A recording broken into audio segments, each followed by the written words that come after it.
A paz, Senhor, amados, um bom dia a todos. Eu espero que esteja tudo bem com você e com a sua casa. Hoje é o dia 340 da nossa leitura anual. Fique conosco.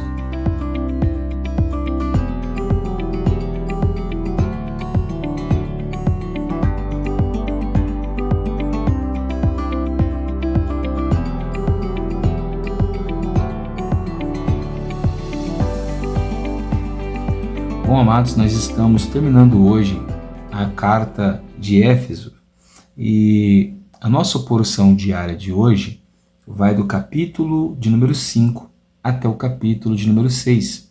Eu espero que você consiga separar um tempo e ler a palavra do Senhor com atenção, com cuidado. Eu creio que Deus vai te abençoar poderosamente e irá falar com você. O nosso texto devocional de hoje se encontra no capítulo de número 6 e os versos de número 10 e 11, nos quais a palavra do Senhor vai dizer assim: Quanto ao mais, sejam fortalecidos no Senhor e na força do seu poder. Vistam-se com toda a armadura de Deus, para poderem ficar firmes contra as ciladas do diabo. Amém? Bom, nós vimos ontem, como o Senhor projetou a salvação daqueles a quem ele havia escolhido e eleito. Nós vimos quando o Senhor nos escolheu, nós vimos como o Senhor nos salvou, através de quem ele nos salvou e para que ele nos salvou. Então assim nós sabemos que Deus nos salvou antes da fundação do mundo. Ele nos salvou em amor por meio de Jesus e ele nos salvou para que nós fôssemos santos, irrepreensíveis e filhos de Deus. E nós aprendemos também que ele nos salvou pela graça, não por méritos humanos, mas por obra exclusiva de Deus. E também vimos que Deus nos chamou para que nós dessemos continuação na obra que ele começou aqui na terra, que é a sua igreja. Assim ele distribuiu dons e ministérios para os homens, para que estes contribuam de alguma forma para um crescimento saudável e natural do corpo de Cristo Jesus. Hoje nós vamos ver no capítulo 5 como o apóstolo Paulo ele vai praticamente em quase todas as cartas dar alguns conselhos bem parecidos para as igrejas. E para a igreja de Éfeso, embora ele não fale claramente como obras da carne e fruto do Espírito, ele também vai falar de obras que nos condenam e vai falar de práticas que nos salvam, ou melhor, práticas que mostram que nós somos salvos. E aqui ele vai denominar isso de frutos da luz e obras das trevas. E ele vai dizer isso a partir do verso 3. E algumas delas é uma linguagem obscena, a avareza, a imoralidade sexual. Ele vai falar também sobre a impureza, Observa que essas coisas, essas práticas são bem parecidas com aquelas obras da carne que nós vimos em Gálatas. Então, obras da carne e obras das trevas são a mesma coisa, correto? São apenas títulos que foram dados um pouco diferentes. Agora, observe uma coisa que eu quero destacar aqui, que está lá no verso de número 5, o qual ele diz assim: Fiquem sabendo disto, nenhuma pessoa imoral, impura ou avarenta, porque a avareza e a idolatria tem herança no reino de Cristo, e de Deus. Então observa que assim como as obras da carne, quem pratica elas não pode ser salvo, aqui também quem pratica as obras das trevas não pode ser salvo, o que indica que ele está falando dos mesmos tipos de práticas. Agora, olha que destaque interessante. Ele disse que a avareza é um pecado bem conhecido por nós e que nós achamos que não é. Agora, ele diz que a avareza é idolatria. Olha que coisa interessante. O pecado da avareza é o pecado da idolatria. Agora, o que é avareza? Significa aquele que tem riquezas, que tem muitos bens? Não. Tem muitos ricos que não são avarentos e tem muitos pobres que são exageradamente avarentos. Então, o que é avareza? É a ansiedade, é o desejo descontrolado por ter mais. é aquela pessoa que já tem o suficiente, mas ela fica extremamente desesperada, ansiosa, ela não dorme, ela não descansa, ela não tem paz, procurando mais, correto?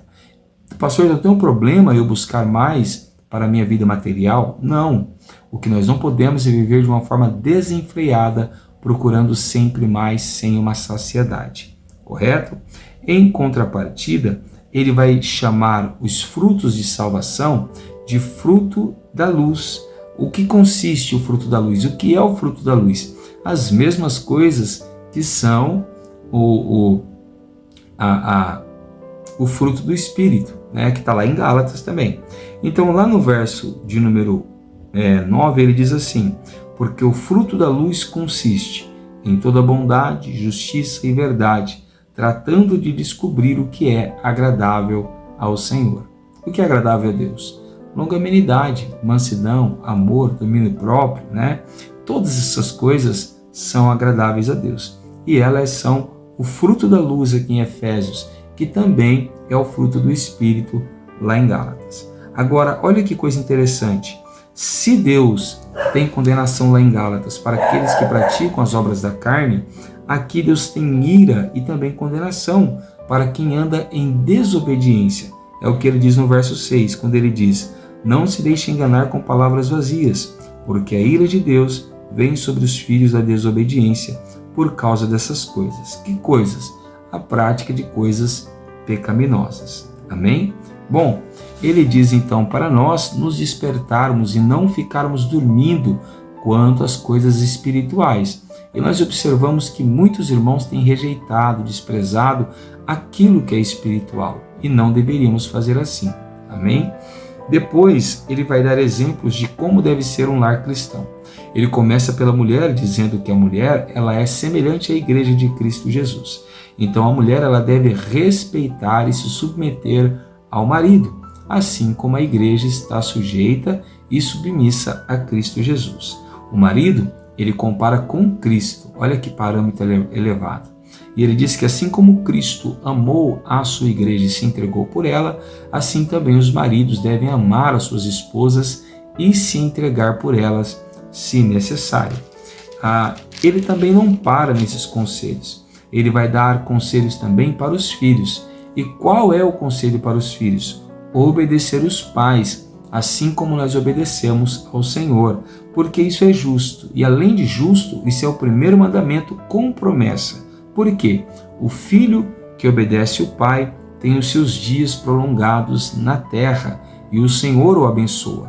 Mas um filho desobediente, logicamente, tem os seus dias reduzidos, correto?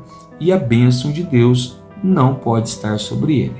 E ele também tem conselho para os pais. E ele diz para os pais não provocar a ira nos seus filhos, mas tratar de criá-los com disciplina e de amonestação no Senhor. Pausa aqui. Paulo está dizendo que os pais, e eu estou no lugar dele, os pais não devem provocar a ira, mas eles devem disciplinar os seus filhos. Então, disciplinar o filho não significa provocar a ira, correto? Correto. Ele não está dizendo, quando ele diz não provoque a ira nos seus filhos, ele não está dizendo para não discipliná-los, correto? Ele está dizendo apenas para você não ficar insultando os seus filhos com coisas inúteis, com coisas vãs. Mas, se o teu filho age com desobediência, porque esse é o primeiro mandamento lá em cima, filhos, obedeçam os pais. Então, se o seu filho não obedece, se o seu filho não honra você tem todo o direito de discipliná-lo. A Bíblia nos estimula a fazer isso com a varinha verde. Se você não gosta, tudo bem, você pode pôr de castigo, privá-lo de alguma coisa, ou até mesmo procurar o melhor recurso, que é o diálogo. Mas ele deve ser disciplinado sim, para que a bênção de Deus esteja sobre ele. Agora, olha que coisa interessante. Todos esses preceitos são imitações, porque Paulo começa o capítulo 5 dizendo: portanto, sejam imitadores de Deus. Lá em Corinto, ele vai dizer: sejam meus imitadores, como eu sou de Cristo. Aqui ele vai dizer: sejam imitadores de Deus, correto? Olha que coisa interessante. Se ele tem conselho para as esposas, se ele tem conselhos para os maridos, se ele tem conselho para os filhos e também tem para os pais, ele também tem conselho para os servos. Quem são os servos? Em alguns casos, os escravos da época. Em outros casos, os trabalhadores de hoje. Então, o que ele vai dizer? Que o servo deve obedecer aos seus senhores aqui da terra como a Cristo. E nós devemos servir os nossos patrões, os nossos senhores, de boa vontade e trabalhar para eles de boa vontade, como se nós estivéssemos trabalhando para o Senhor, sabendo que cada boa obra que nós praticamos vai gerar para nós um galardão. Da mesma forma, os senhores devem beneficiar os seus servos e os seus funcionários como Cristo beneficia aqueles que servem a Ele e aqueles que são os seus filhos, correto? Então é uma troca mútua. Trabalhe com justiça e receba com justiça. Sirva a Deus com justiça e Ele vai te retribuir com justiça. No capítulo 6 ainda, ele vai falar sobre um estilo de vida que pode gerar para você vitória e proteção. Muitos crentes reclamam muito de não serem abençoados, de Deus não cuidar deles e não zelar deles. Muitos dizem que Deus não guarda a sua casa, não guarda a sua família. E isso não é verdade, isso é uma mentira. Então por que, pastor, algumas pessoas sofrem, perdem e lamentam, mesmo servindo a Deus? Talvez uma das respostas se encontrem aqui nos versos 10 em diante, porque todo cristão que serve a Deus deve buscar fortalecimento no Senhor. É o que ele diz: quanto mais sejam fortalecidos no Senhor e na força do seu poder. Agora, olha que coisa interessante. Não adianta um cristão frequentar a igreja. Não adianta um cristão ser um crente domingueiro se ele não se fortalecer em Deus. E a grande pergunta que deveria surgir em sequência é: como eu me fortaleço no Senhor? Aqui ele vai dar alguns conselhos para nós. E o primeiro é o que está no verso 11. Vistam-se com toda a armadura de Deus, para poderem ficar firmes contra as ciladas do diabo. Por que o crente tem que buscar fortalecimento? Porque o diabo anda ao nosso derredor procurando a quem possa tragar. E o diabo, ele anda armando ciladas. O que significa uma cilada? É um truque, uma malandragem, uma armadilha. O que significa que o diabo está armando armadilhas para nos derrubar. Ele está preparando truques para nos enganar. E nós devemos sempre procurar nos proteger dessas armadilhas e desses truques. Como nós fazemos isso? Nos vestindo da armadura de Deus. Ele também vai dizer que a nossa guerra não é contra a carne nem contra sangue, mas contra principado e potestade. Quem são os principados e potestades? Os demônios, que são os anjos caídos que lutam contra os filhos de Deus. Então a nossa luta não é contra reinos, governos, homens e pessoas. Não. A nossa luta é contra seres espirituais. E como que eu luto essa guerra? A resposta é bem simples. Lá no verso de número 18 diz assim: orem em todo o tempo no Espírito, com toda a oração e súplica. Então, uma das formas de lutar contra Satanás e seus demônios é através da oração. Uma outra forma é através do jejum. E depois ele vai dizer para nós que não adianta nós termos armas de ataque. Precisamos também ter ferramentas de defesa, porque da mesma forma que estaremos atacando, Satanás vai lançar dardos, flechas ou lanças. Imagine uma guerra, alguém que lança uma flecha com a ponta pegando fogo. Essas flechas são as armadilhas, são as tentativas de Satanás para derrubar o cristão. Mas o cristão pode vencer se ele estiver vestido e revestido com o que está no verso 11, as armaduras de Deus. Então, no verso de número 14, Paulo começa a descrever como é essa armadura. E toda armadura ela tem um cinto para segurar a roupa e a couraça, e toda armadura naquela época tinha uma couraça.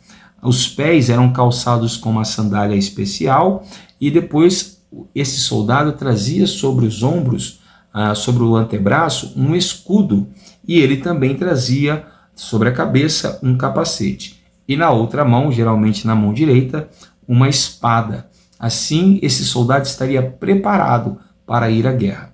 Agora, qual é o cinto do cristão? O cinto do cristão é a verdade. Então é a verdade que sustenta a couraça e a nossa roupa espiritual. E o que é a nossa couraça? A justiça, correto? Então, o que sustenta a justiça do cristão? A verdade. Um cristão que não anda em verdade não tem como provar que ele é justo. Amém, amados? Bom, depois ele diz que os nossos calçados são uma preparação. Que preparação? Do Evangelho. De qual Evangelho? Da paz. Esse Evangelho de rancor, de ódio, de ira, de castigo, de revanche que é pregado nas igrejas, não é o Evangelho de Cristo Jesus. O Evangelho de Cristo Jesus é um Evangelho de paz. O que é o nosso escudo? A nossa fé. Quando nós aplicamos a nossa fé, quando nós cremos em Deus, Deus está nos protegendo. Amém? E qual é o nosso capacete? A salvação. Quando nós temos consciência de que somos salvos e nada muda o nosso pensamento, Deus está protegendo a nossa mente e o nosso coração. E por último, Deus nos deu uma ferramenta de ataque. Qual é a nossa ferramenta de ataque? A espada do Espírito. Nós ouvimos muito por aí que o louvor é uma ferramenta de ataque, que o louvor é uma arma de guerra, mas não é bem assim não. A palavra de Deus diz para nós que a nossa arma de guerra, de ataque, é a palavra de Deus. E aqui eu vou falar algo que vai contra até mesmo o que eu mais gosto, que é cantar, que é louvar a Deus. O cristão precisa cantar menos e se apegar mais à palavra de Deus. Não é a música que vai dar vitória para o cristão, mas o manejar correto da palavra de Deus. É o que nós vamos aprender na carta de Timóteo. Então estude mais a palavra, mande esse vídeo para alguém para incentivar ele. Estude mais a palavra, analise mais a palavra, aprenda a usar a palavra para situações diferentes, para que assim você possa vencer as suas lutas contra Satanás e os seus demônios. Depois Paulo pede para que a igreja de Éfeso ore por ele, para que a palavra de Deus seja colocada na sua boca no tempo correto e da forma correta. E ele termina essa carta com saudações e bênçãos, como ele costuma fazer. Amém? Eu sou o pastor Tiago, da Igreja Pentecostal Poder da Palavra, e eu quero orar por você nessa manhã. Abra o seu coração, feche seus olhos e ore ao Senhor juntamente comigo. Senhor, o nosso Deus e nosso Pai, nós te louvamos, te bendizemos e te glorificamos, porque o Senhor é bom, justo e fiel. Senhor, nos ajude a praticarmos os frutos da luz e a rejeitarmos as obras das trevas, da mesma forma que nos esforçamos para praticar o fruto do Espírito e rejeitamos as obras da carne. Senhor, nos ajuda também a mantermos o nosso lar de uma forma saudável no cristianismo, sendo homens, mulheres, filhos e pais que agradem e honrem o Senhor. Mas principalmente, Senhor, nos fortaleça com as suas armaduras, para que no dia mau nós possamos resistir e permanecer inabaláveis diante do Senhor. Protege-nos, guarda-nos e nos abençoa. Para a glória e louvor do nome de Jesus. Amém. Se você tem gostado desse trabalho, deixe o like, se inscreva no canal e compartilhe esse vídeo com o máximo de pessoas que você deseja abençoar. Que o Senhor te abençoe, fique com Ele e tenha uma ótima sexta-feira.